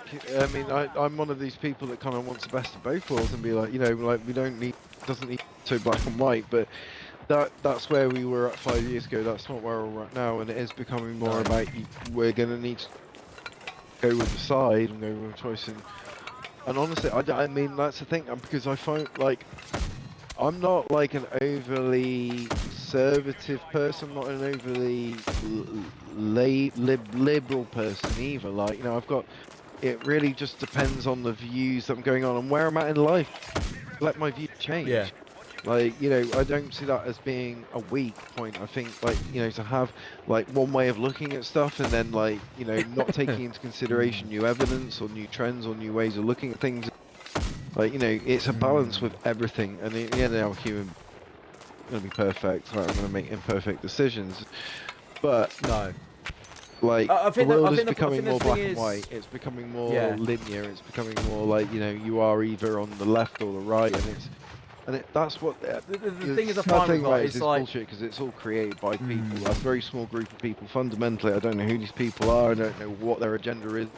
But we all know that essentially the world is run by a very small of corporations, people, etc., that don't have the wider best interest of the human race at heart. They have you know, all you can hope is they have some level of that or competency that, I don't know, makes them Yeah. capable of being able to keep us going as a human race. But I think the problem is for me is like there's a lot of countries out there that I think do things very well, and it's like I'm sitting there going like, well, if we're looking at countries like I don't know, like good countries that like Europe and stuff like that, they're doing really well. It's like, well, if they're doing some good things, why don't we just adopt what they're doing and then modify it? And it's like you're getting all these people going like, oh, we need to radically change this, we need to radically change that, we need to tear the whole system down. It's like, well, no, the system we've got is not bad, it's mismanaged. And I think as long as you get rid of the mismanagement, exactly, it's like the NHS. The NHS doesn't need pulling down; it just needs to be reevaluated into something that works. Exactly. And unfortunately, I think you got one side going. I think you got one group of people covering their ears going, no, there's nothing wrong with it. We just need to put more money into it. Which no, not necessarily. But then the other either, because that's not what it needs. It needs. Exactly. So if you were to like say with this NHS situation, apply it to I don't know whether it applies, but with at least the NHS, like the NHS is a fairly simple thing that we need to fix. Like basically, you know, we need to build it for realistic growth, and we need to set some rules and parameters out and say to people like, look, you know, the NHS can be this for you. Like, you know, we enable this culture that where people go out on a Saturday night and they go out and can get so drunk. That they require an ambulance to come pick them up. Well, maybe it gets to the point where we just say, you know what, fuck it, we're not going to do that anymore, because like, you know what will happen overnight, a couple of people will die, but the majority of people will get themselves home. And it's like, you know, it's just this kind of like we've lost the focus of where we're at nowadays. The ambulance service is focused on dealing with mental health, with social care issues. You know, we're tied up with delays in hospitals. Like, if we weren't so torn up with the fact of like getting bad press or like with like getting sued by people, then if the decisions that we made were based purely on the patient's clinical need and not on like the other exigent circumstances that make us take into consideration, like the fact that we might get sued, end up in national newspapers, go to prison, then it's like, you know, that's how people think, and I don't know. It's like for me, it's like with it's like well, obviously I've been to the hospital with Alana the last couple of like times and stuff like that. And it's like the last time was literally a few days ago, and you waited there for 6-7 hours just to be seen by one doctor. And one thing I noticed like straight away is you've got like the police walking in, and the police walk in with like someone in handcuffs. Yep. And like they go, oh, this person needs to jump the queue because we need to breathalyse him to legally get.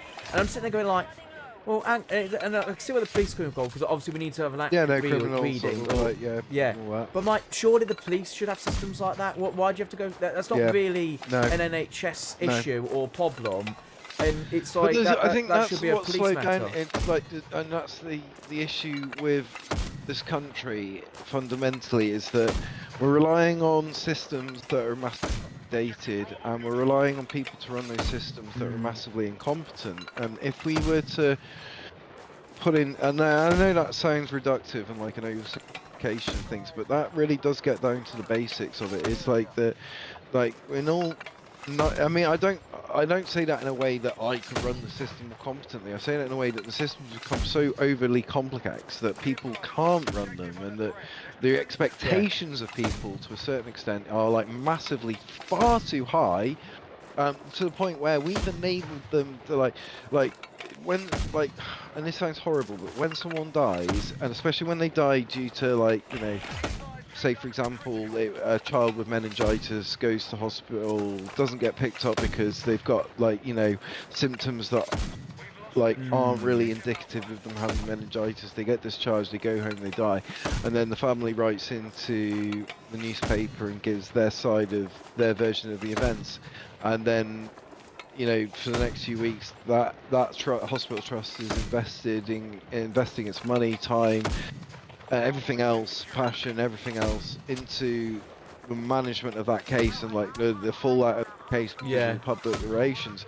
and I get it, and it's horrible, and the family are quite right to their grief, and but also at the same time it's just like the NHS is so good at saving lives that we live in such a time that where people just survive, that when someone does die, it becomes this thing where we need to assert blame, and someone needs to be guilty, and someone needs to be responsible for that. And don't get me wrong, like on some occasions there are situations where neglect happens, or where you know, where patients don't meet the level of care that they should receive, because because the NHS is over subscribed, underfunded, because we try to be everything to everyone. Like, you know, why can't we develop a balance where, you know, people are able to access mental health, specialised services, or whatever it is within the NHS when they need it in a timely fashion, whilst also not selling those services to absolutely everyone and trying to be you know, because there's only so much money in the pot. There's only so much money can be spent. And again, this needs to be taken into consideration, because I see a lot of building and infrastructure getting built. You see like 3 or 4 like skyscrapers go up, and then all of a sudden the local area doubles by 5,000 people. No one's going away and looking at the infrastructure and saying like, oh, maybe, you know, we need to add in another A&E, to add in another hospital ward here to account for the but that's the problem is 4% of people that will.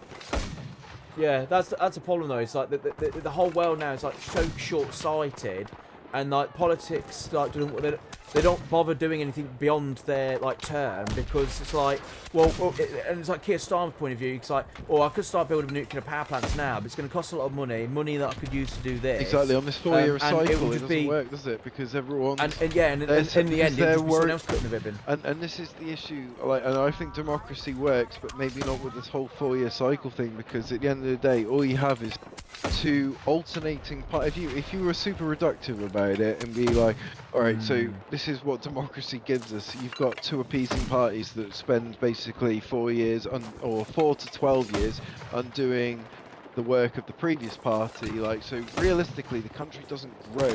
Like, now if you take somewhere like China, which is an autocratic country, and that country, don't get me wrong, it has its like human rights, and that's not good and not acceptable, but like at the same time it gets shit done. Like, gets like, you know, maybe again, like, it's got its with, you know, shit doesn't always get done right, and you know, they've got a lot of like corruption, or that, you know, like I tend to find on general, I tend to find that Labour tend to do very well when it comes to school and just sort of individual health, and education stuff like that, and NHS. But I think the problem is on the other side of that is you need to have the Conservatives to actually build. Balance them out. And I think and someone said this a while ago, and it's something that it's always stuck with me. They said that the problem is a conservative government can survive in a country without any other like political group in there.